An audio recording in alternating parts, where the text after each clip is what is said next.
तो राधे राधे। आपका आपके चैनल हर शरणम में हार्दिक अभिनंदन है मित्रों। आइए आगे की कथा माघ माह महत्तम अध्याय 11वें का श्रवण करें। कलयुग केवल नाम अधारा, सुमर सुमर नर उतरे ही पारा। आइए आगे की कथा का श्रवण करें। भगवान गणेश जी को नमन करते हुए और अपने गुरुदेव का ध्यान करते हुए आगे की कथा का श्रवण करें। राजा सहस्त्रार्जुन जी बोले कि हे भगवान, वह राक्षस कौन था और कंचन माली कौन थी? उसने अपना धर्म कैसे दिया और उनका साथ कैसे हुआ?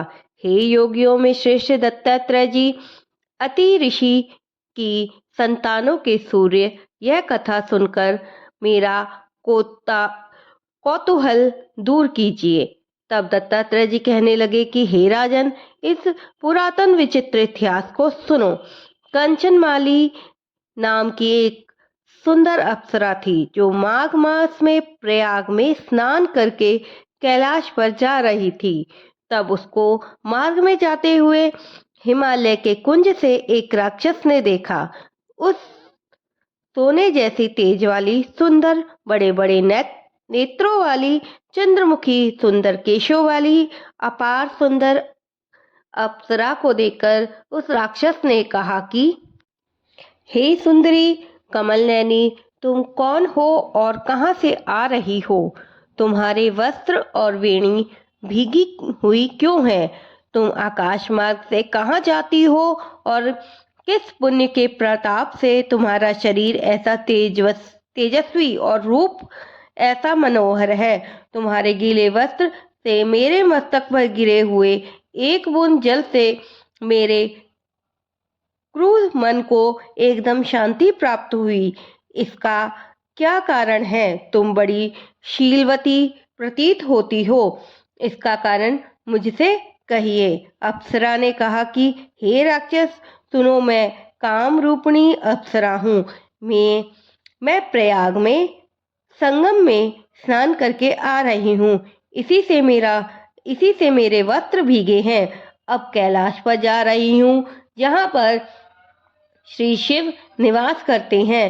त्रिवेणी के जल से मेरी सब कुर्ता दूर हो गई है, जिसके पुण्य के प्रभाव से मैं इतनी सुंदर और पार्वती जी की प्रिय सखी हुई।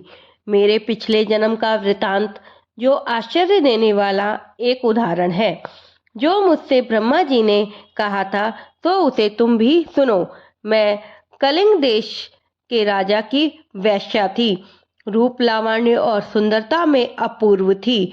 मेरी सुंदरता पर सारा नगर मोहित था और मैं अनेकों प्रकार के भोगे अनेक प्रकार के वस्त्र और आभूषण की घर में कोई कमी नहीं थी। मुझे पाने के लिए कामी पुरुष आपस में लड़ते और मृत्यु को प्राप्त हो गए। इस तरह उस नगर में मेरा यौवन बहुत भोगों में व्यतीत हुआ और मैं वृद्धावस्था को प्राप्त हो गई। तब मेरे मन में विचार उत्पन्न हुआ कि मैंने अपनी सारी आयु पापों में वे ही व्यतीत कर दी। धर्म का कोई कार्य नहीं किया, दान तप यज्ञ आदि नहीं किया, शिव या दुर्गा जी की आराधना भी नहीं की, न कभी भगवान विष्णु का पूजन किया। इस प्रकार अशांत चित्त से मैंने एक ब्राह्मण की शरण ली, जो वेदों के ज्ञाता और ब्रह्मनिष्ठ थे। मैंने उनसे पूछा कि और कहाँ, हे श्रेष्ठ ब्राह्मण, कृपा करके बताए, मेरा उद्धार कैसे और किस प्रकार हो सकता है? महाराज, मैंने सुना है कि साधु सज्जन हमेशा अच्छे और बुरे सभी लोगों को दया करते हैं।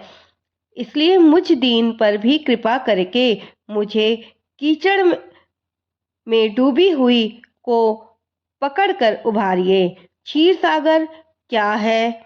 हंस को ही दूध देता है, बतख को नहीं देता।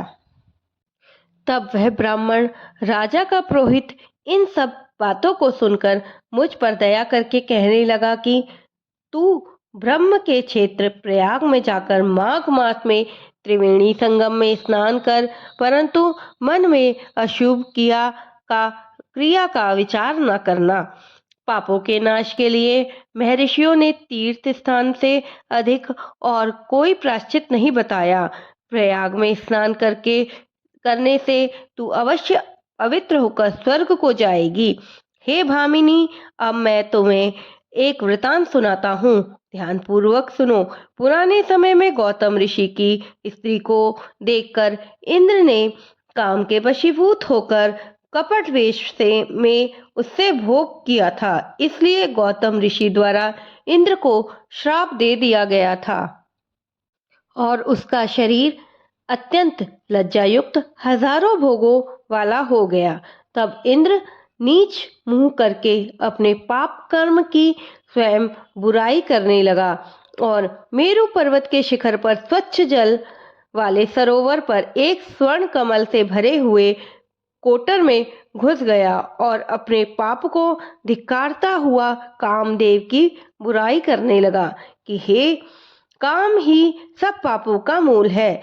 इसके ही वशीभूत होकर मनुष्य नरक में जाते हैं और अपने धर्म, कीर्ति, यश और धैर्य का नाश करते हैं। इंद्र बार बार ऐसा सोच रहा था और अपने आप को धिक्कार रहा था। उधर इंद्र के बिना सारे देवता शोभाहीन हो गए। तब देवता, गंधर्व, किन्नर, लोकपाल, इंद्राणी के सहित सभी देवता बृहस्पति जी से जाकर पूछने लगे कि महाराज, इंद्र के न रहने से स्वर्ग ऐसा शोभाहीन हो गया है जैसे सतपुत्र पुत्र के बिना श्रेष्ठ कुल। इसलिए स्वर्ग की शोभा के लिए कोई क्रिया सोचिए, इस विषय में देर नहीं लगानी चाहिए। तब बृहस्पति जी कहने लगे कि इंद्र के ने बिना सोचे विचारे जो कर्म किया उसका फल भोग रहा है, सो वह कहाँ है, मैं यह सब जानता हूँ। फिर गुरुजी ने सबको साथ लेकर स्वर्ण कमलों से युक्त बड़े सरोवर में इंद्र को देखा, जिसका मुख मलिन और आंखें बंद थी। बृहस्पति जी ने इंद्रा को पुकारा। तब इंद्र ने बृहस्पति जी के चरणों को पकड़कर कहा कि इस पाप से उद्धार करके आप मेरी रक्षा कीजिए। यह सुनकर बृहस्पति जी ने इंद्र से कहा कि प्रयाग में स्नान करने से ही तुम पापों से मुक्त हो जाओगे। तब इंद्र सहित सबने ही प्रयाग में जाकर संगम में स्नान किया और त्रिवेणी स्नान से इंद्र पाप मुक्त हो गए। तब बृहस्पति जी ने इंद्र को वरदान दिया कि तुम्हारे शरीर में जितने भग है सब नेत्र हो जाएं। तब इंद्र बृहस्पति जी के वर से 1000 नेत्रों से ऐसा सुशोभित हुआ जैसे मानसरोवर में कमल शोभायमान होता है। इसके पश्चात इंद्र अपनी अमरावतीपुरी को चला गया।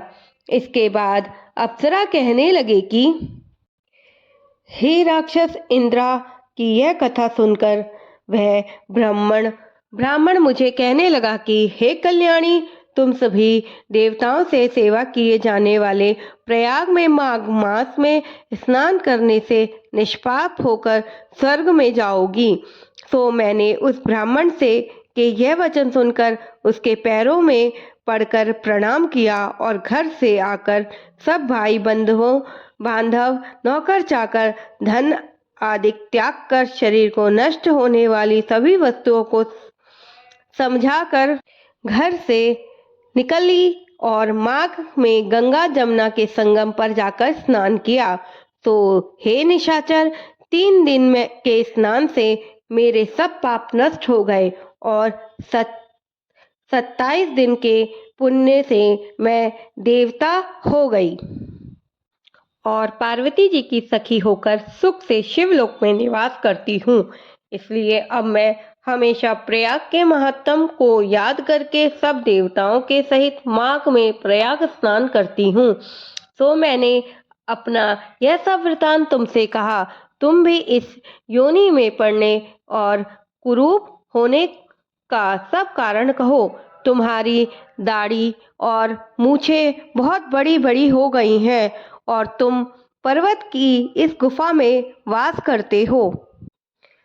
इसमें इस अध्याय में कंचनमाली ने राक्षस से सारा वृतांत सुना। आगे की कथा में इसका वृतांत का वर्णन किया जाएगा। माघ माह महत्तम अध्याय 11वां समाप्तम। जय श्री कृष्णा मित्रों, राधे राधे। अगर आपको यह वीडियो पसंद आई है तो आप इसे लाइक करें, शेयर करें, सब्सक्राइब करें और आगे अपने फ्रेंड्स एंड रिलेटिव्स को शेयर करें, जिससे वो भी इस कथा का आनंद ले सके। जय श्री कृष्णा मित्रों, राधे राधे।